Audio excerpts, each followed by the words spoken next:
Title: The House That Held Her Heart, Part 1. A Quiet Goodbye. The wind rustled gently through the maple trees outside the old Sullivan house, whispering through the leaves like a memory. Inside, Margaret Sullivan, Maggie to the few who still called, stood by the kitchen window, watching a squirrel dart across the porch railing. She had just finished drying the breakfast dishes, though she'd only used one plate, one fork, one cup. Still, she set two places at the table. She always did. The other plate was for Daniel, or rather, for the space where he once sat. Her husband had been gone for 17 years, but the habits of a lifetime didn't vanish with a funeral. Each morning she polished his chair with a soft cloth. Each evening, she placed a tiny glass of bourbon next to his photo on the mantel, just like he used to have after supper. His workshop in the shed remained untouched. The tools hung neatly, smelling faintly of cedar and oil. The house still echoed with the warmth of his presence, just not his voice. The wooden farmhouse, tucked on a quiet slope in rural Vermont, had been Daniel's labor of love. He'd built it with his own hands after returning from the war, each nail a symbol of persistence, each beam a promise. Maggie had moved into it as a young bride, and now at 82, she still wandered its halls and slippers, touching the walls like one might a familiar arm. She turned from the window and picked up the phone from its cradle. The dial tone hummed in her ear, steady and waiting, but she didn't dial. Instead, she placed the receiver back. She had no one to call, not really. Her daughter, Claire, hadn't visited in over 3 years. The occasional phone call came every few months, short, polite, rushed. Claire was a corporate vice president for some technology firm in New York. Maggie never quite understood what her daughter did, only that she was always in meetings and always tired. But this morning, something unexpected had happened. The phone rang just after dawn. Maggie picked up, half expecting a telemarketer. "Hi, Mom," came the voice, cool and efficient. "Claire." Maggie's heart jumped, a small, delighted flutter. "Is everything all right? I just wanted to let you know, I'll be coming up this weekend. Saturday morning. Only for a night, though." "Oh."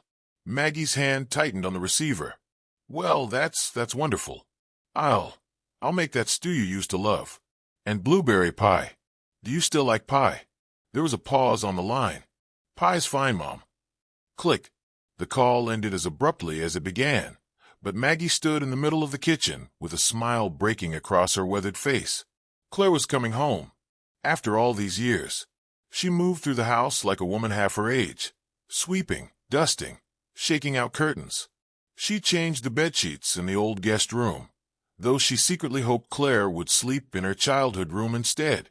She laid out the blue dishes from the wedding registry, polished the silver, and even pulled the good crystal glasses from the china cabinet.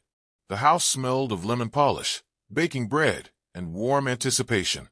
Saturday came with gray clouds and the soft crunch of gravel as a sleek black car pulled into the driveway.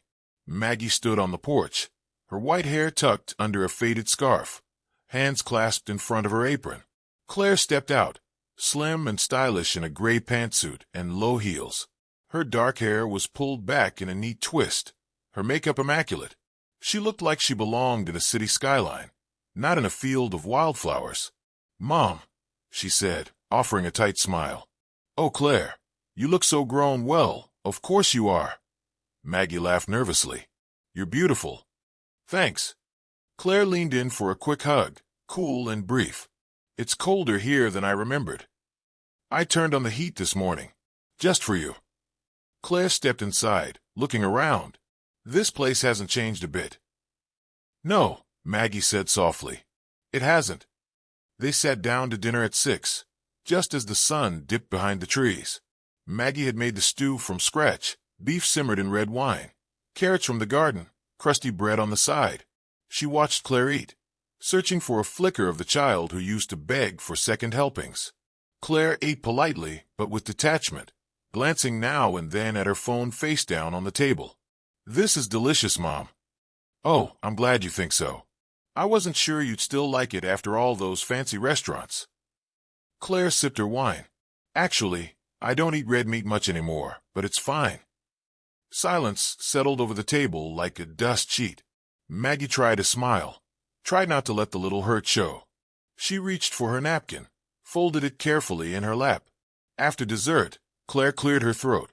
"Mom, I want to talk to you about something." Maggie looked up, heart fluttering again, but for a different reason now. Claire's voice was calm, rehearsed. "There's a senior living community in Boston. It's private, very high-end.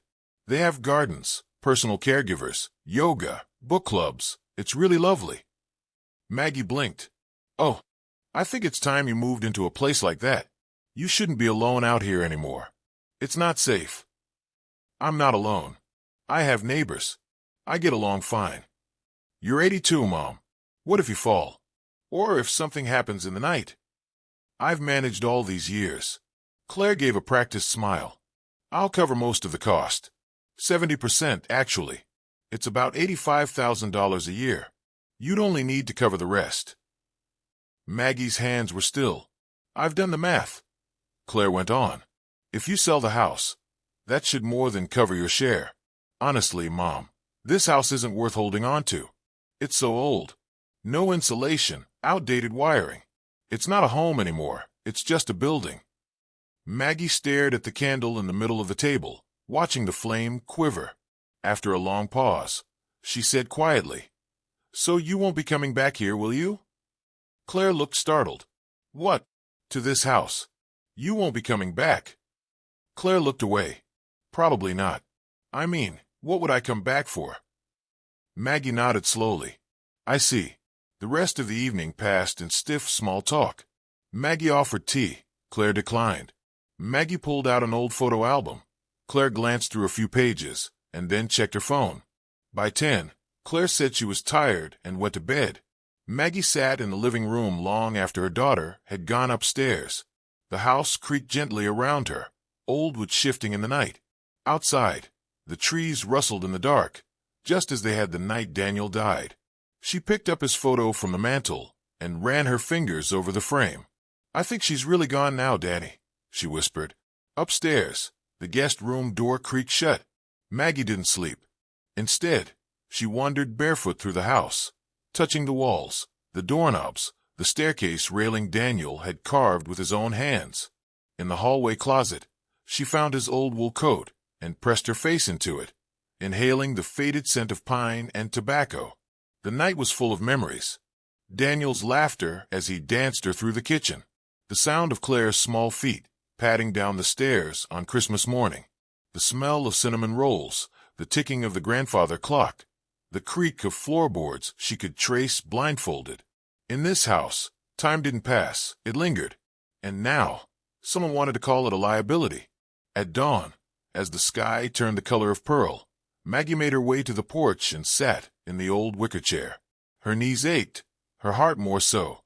A bird landed on the railing, a chickadee, bold and bright-eyed. It chirped once, then flew off into the gray sky. Maggie closed her eyes and whispered, "What do I do, Daniel?" Somewhere in the silence, the house seemed to answer. Part 2, The Echoes of Home. The next morning, Claire left without ceremony. She hugged Maggie at the door, not tightly, just enough to count. "Think about what we talked about," she said. Her tone clipped, like the end of a business meeting. Maggie nodded. "I will." Claire paused at the car door. "Don't forget to call the real estate office in town. I looked them up for you. It's called Greenhill Properties. Ask for Mr. Peterson. He handles senior transitions." "I'll write it down." With that, Claire ducked into her rental car, adjusted the GPS, and backed out of the gravel drive. Maggie stood on the porch until the car disappeared down the bend, swallowed by trees. The silence afterward felt larger than usual. She went back inside, sat at the kitchen table, and looked at the empty plate across from her. She didn't cry, not yet. Her daughter had left before, many times. What made this morning different was the absence of any pretense. No promise to visit soon. No casual, "I'll call you next week." Just business, cold and logical. Sell the house, move into a polished building, attend group yoga classes, and wait. She heard a knock on the side door, just afternoon. She opened it to find a familiar face, Edith Manning, her neighbor 2 houses down. Edith had been around nearly as long as Maggie, and though they weren't daily companions, there was a long-standing affection between them. I brought blueberry muffins, Edith said, holding up a warm basket with a proud smile. Oh, you sweet thing, Maggie said. Come in, sit with me. They settled into the kitchen, the scent of blueberries and lemon balm hanging between them. Edith sipped tea from a chipped cup, eyes drifting around the room. This house hasn't changed in all these years. Still smells like cinnamon and old books. I love that. Maggie forced a smile. I saw a fancy black car out front yesterday, Edith said with a grin. Was that Claire? Maggie nodded. She came for one night. Must have been nice to have her here again. Maggie didn't answer right away. She folded and unfolded her napkin. She wants me to sell the house, move into a senior residence in Boston. Edith's brow furrowed. Boston. She says it's safe, practical, that the house is too old, not worth keeping. Edith snorted. That's the problem with their generation. Everything's about resale value and convenience, not a thought for what a place means. She offered to pay most of the nursing home fees, said it was generous. Edith leaned forward, her voice soft but firm. Maggie, your Daniel built this house, with his own 2 hands. This isn't just a place to sleep, it's where your memories live. The creak in that hallway, that's Daniel. The dent in that cupboard, that's Claire at age 5 with a toy hammer. Maggie looked down. Her eyes burned, but she willed them dry. Edith reached over and squeezed her hand. A house like this holds time, Maggie. It keeps you company. The walls have heard your laughter, your grief, your prayers. That can't be replaced with granite countertops and water aerobics. A silence settled between them. Maggie squeezed Edith's hand back. Thank you, she said, her voice barely above a whisper. After Edith left, Maggie wandered the house in a daze. She passed by the stairwell and paused, hand resting on the polished banister Daniel had carved from a fallen birch tree. In his study, everything remained the same. The worn leather chair, the stack of old National Geographic magazines, the pipe holder by the window. She sat down at his desk and opened the drawer on the right, filled with pens, rubber bands, a half-used bottle of ink. Then the left drawer. Then the middle one. Then she saw it. Tucked beneath a stack of yellowed receipts was a small envelope, cream-colored, sealed, slightly brittle with age. Her name was written on the front in Daniel's handwriting, soft cursive, strong lines. To Margaret, if Claire ever leaves you. Her fingers trembled as she opened it. My dearest Maggie, if you're reading this, then I suppose something happened that we hoped wouldn't. I tried to raise Claire with both warmth and steel, but I always feared she might become too focused on the world's noise and not enough on its roots. If she's walked away, truly walked away, then I want you to remember something. You are not alone, and you are not abandoned. This house was never just a shelter. It was our love, made into wood and stone. And if it can no longer serve you, then let it serve someone else who needs that love. A young couple starting over. A single mother trying to keep her children safe. A family who'll put their own memories on these walls. Give it to someone who needs it. Let this house carry on what we built. And Maggie, thank you. For every year. For every smile. You were always my home. Forever yours, Daniel. Maggie's hands fell to her lap. The letter slipped from her fingers to the desk. Tears came freely now, warm and quiet. The way grief often returns when you aren't expecting it. Daniel had known, even from years away. He had seen the shadow that might come. And still, he left her with love and purpose. She sat there for what felt like hours, the letter in her lap, the desk lamp casting soft light across the paper. Outside, the trees swayed gently, and the house creaked around her as if shifting to hold her pain. When the clock struck 6, she rose slowly. She made dinner for one, but she lit a second candle at the table. The next morning was crisp and bright, with frost still clinging to the windows. Maggie rose early, her heart strangely steady. She chose her favorite dress, a soft blue one with tiny flowers, and pulled a wool cardigan over her shoulders. Then she opened the wooden trunk at the foot of her bed. Inside lay the kimono Daniel had given her during their anniversary trip to California in the 70s, a beautiful gift from a small Japanese boutique they had wandered into by accident. It was simple, cotton, pale with age, but it still carried the scent of lavender sachets. She put it on carefully. It made her feel strong, sacred. After breakfast, she called the number Claire had given her. Green Hill Properties. This is Mr. Peterson speaking. Yes, hello. My name is Margaret Sullivan. I'd like to speak with someone about selling my house. Of course, Mrs. Sullivan. Are you looking for relocation assistance as well? Maggie hesitated. Not exactly. May I ask your reason for selling? She smiled faintly. To honor a promise. Mr. Peterson seemed puzzled, but he agreed to meet with her the next day to begin paperwork. After hanging up, Maggie placed Daniel's letter in a small wooden box along with a silver locket, a dried rose from their wedding day, and a key. She closed the lid gently and tied a ribbon around it. Then she took out a blank sheet of paper and began writing her own letter. Not to Claire. To someone she hadn't met yet. To whoever finds this home. You don't know me, but I've known you for a long time. Not by name, but by hope. This house was built with love. It was filled with laughter, with music, with dinners that burned and mornings that sang. My husband made it with his hands, and I filled it with everything I had. I raised a daughter here. I grew old here. But now it's time to pass it on. I believe you're someone who needs this place. Not just a roof, but a refuge. Not just a structure, but a sanctuary. If you're standing in this kitchen someday, I hope you feel it. The warmth still in the walls, the echo of joy in every floorboard. Build your future here. Make it yours. Love out loud in these rooms. Welcome home. Margaret Sullivan. That evening, she stood on the porch again, watching the sky shift to soft orange and lavender. Her breath rose in the cold air, and the trees murmured all around her. She didn't know yet who the next person would be, but she knew the house had more to give, and so did she. Tomorrow, she would find them. Part 3, A New Beginning. The day was overcast when Mr. Peterson arrived at Maggie's house. He was a kindly man in his early 50s, with soft eyes and a briefcase that looked older than Claire. As he stepped onto the porch, he paused, gazing up at the house's facade, the carved wooden trim, the weather-worn shingles, the wind chimes gently tinkling from the eaves. Mrs. Sullivan, he said, extending his hand. This house is something else. Maggie nodded, welcoming him inside. They sat at the kitchen table, where she'd placed a fresh pot of coffee and 2 cups. She wore her old cardigan again, and the kimono was folded carefully on the sideboard, like a quiet witness to the moment. I want to sell the house, Maggie said, after pouring his cup. But I need to be very clear. It's not for the money, and it's not for me. Mr. Peterson raised an eyebrow. All right. What's the reason, then?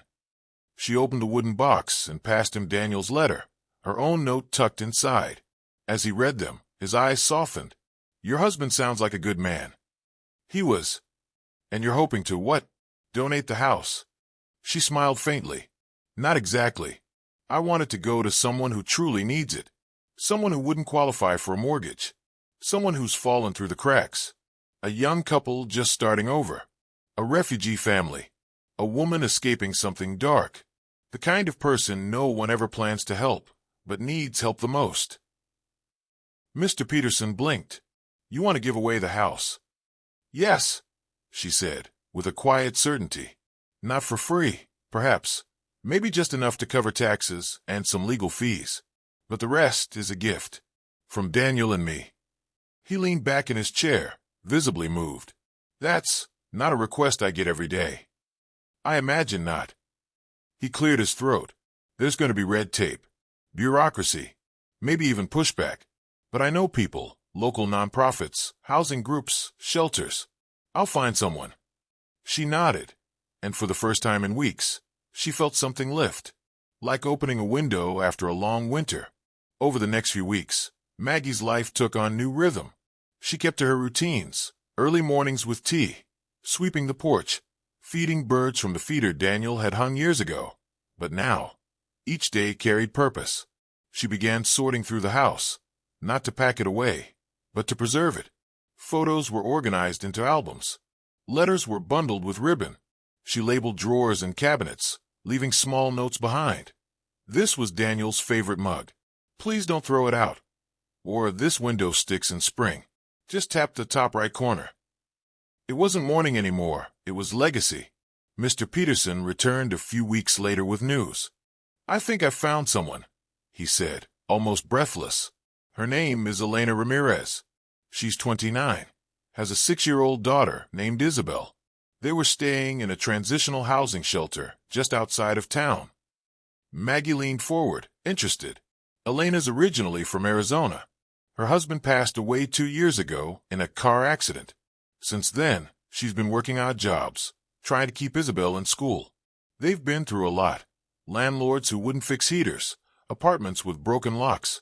She's working as a library assistant now, trying to go back to school." Maggie sat still for a long moment, then asked softly, "Does she know?" Mr. Peterson nodded. "I told her about your offer. She cried, Mrs. Sullivan. She didn't believe me at first. She asked if there was a catch." "And is there?" He smiled. "Just one. She'd like to meet you." The meeting was arranged for a chilly Saturday afternoon. Maggie dressed carefully, choosing a pale green sweater Daniel had once complimented. Her hands trembled as she made tea, as she laid out sugar cookies on a plate she hadn't used in years. The knock came just after 2. Elena stood on the porch holding Isabel's hand. She had dark eyes and tired features, but her expression was open, hopeful. Isabel clung shyly to her leg, peeking out from behind a red coat with a missing button. "Mrs. Sullivan?" Elena asked. "Maggie," she corrected gently. "Please come in." They sat together in the living room, Maggie on the armchair, Elena on the couch, Isabel curled up next to her mother, eyes darting around the room. "I'm still not sure this is real," Elena said after a long pause. "It's real," Maggie said. "Daniel and I built this home for a family. If you and Isabel need it, then I can't think of anyone better to carry it forward." Tears welled in Elena's eyes. "But why? Why us?" Maggie smiled gently. "Because someone once gave me a second chance. And because I know what it's like to lose something, to feel like the world doesn't see you anymore. You remind me of someone I used to be. And this house, it remembers everything. It still wants to be a home." Isabel finally spoke. "Does the house have ghosts?" Maggie laughed softly. "Only kind ones. The kind that tuck you in and hum when it rains." The little girl grinned. After that, something shifted. Elena relaxed. She took the offered tea.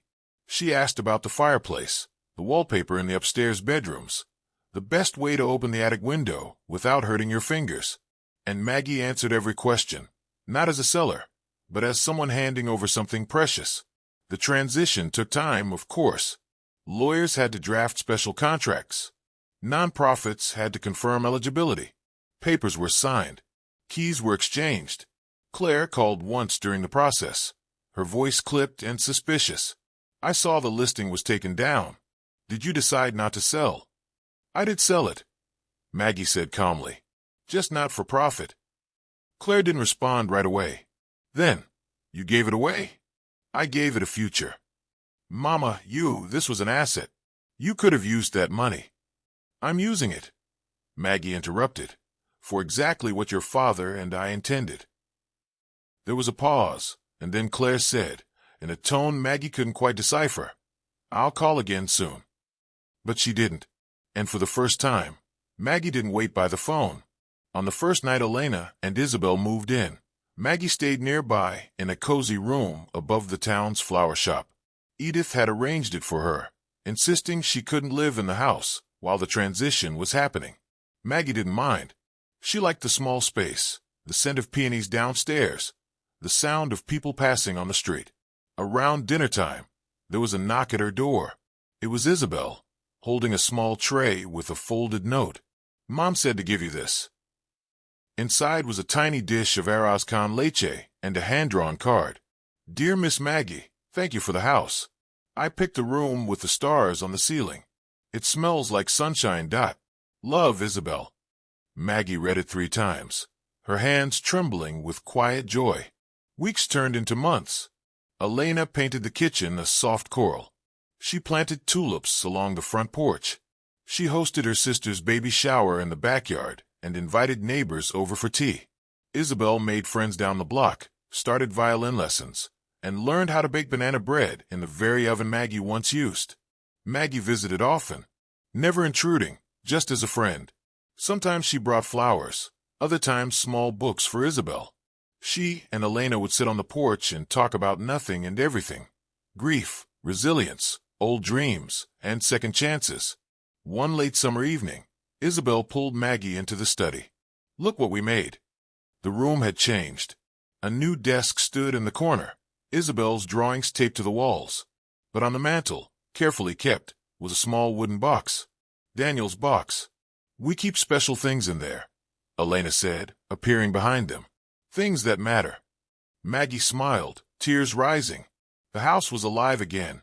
Not just in memory, but in motion, in music, in light, in the smell of new bread and the hum of evening laughter. That winter, Maggie wrote one last letter. To Claire. "I hope you're well.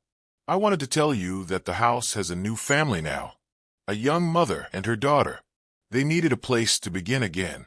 And this house, your father's house, was always meant for that. I know this isn't the future you imagined for me, but it's the one I chose. I'm not in a facility. I'm in a small apartment above a flower shop, and I'm happy here. I walk every day. I volunteer at the library. I even started writing again. Can you believe that? I still hope you'll visit someday. Not because you have to, but because you want to. There's always a seat for you at my table. With love, Mom." The snow came quietly that year, dusting the world in hush. And in the house on Alder Lane, laughter returned to the walls. The ghost of Daniel Sullivan watched from the windowsill, content. His wife had kept the promise. The house had not been lost. It had been passed on, just as love should be. And so, under a roof stitched with memory, life began again. If Maggie's story and the legacy of her cherished home touched your heart, please give this video a like to support meaningful storytelling. We'd love to hear from you. Share your thoughts or similar experiences in the comments below. If you believe this story deserves to be shared, send it to someone who needs a little hope today. And don't forget to subscribe and turn on the notification bell so you won't miss our next story about kindness, resilience, and the quiet power of love. Thank you for watching. Every like, comment, and share helps us keep telling stories that matter.